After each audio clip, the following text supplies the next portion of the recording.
To make blueberry vinegar, add 450 grams of blueberries to a sterilized 1 liter mason jar with 50 grams of brown sugar and enough water to completely submerge the berries.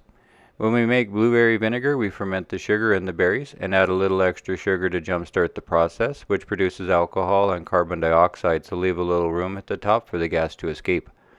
Also, when the process is starting, the berries tend to float on the surface, so a glass weight can be used to help keep the berries submerged below the waterline.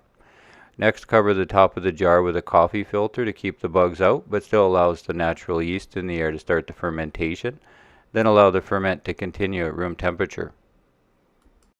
You need to stir the mixture every day to inhibit unwanted mold growth on the surface, and after a day or two you should see a noticeable effervescence as you stir, which will continue for at least a week.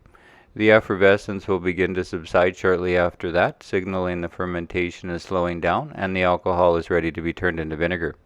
After 2 weeks, a white film will begin to collect on the surface, which is known as the mother. It means the alcohol is feeding acetiobacter, which turns the mixture into vinegar, and a good time to strain out the decomposing fruit fiber. Then continue to stir every day for another couple of weeks. The vinegar is nearly finished when its astringent flavor develops. Then use a litmus paper test or a pH meter to make sure the vinegar has a pH in the vinegar range of below 3, and continue to stir every day until the vinegar is shelf stable. This batch took about a month and gave a yield of 250 milliliters or a cup.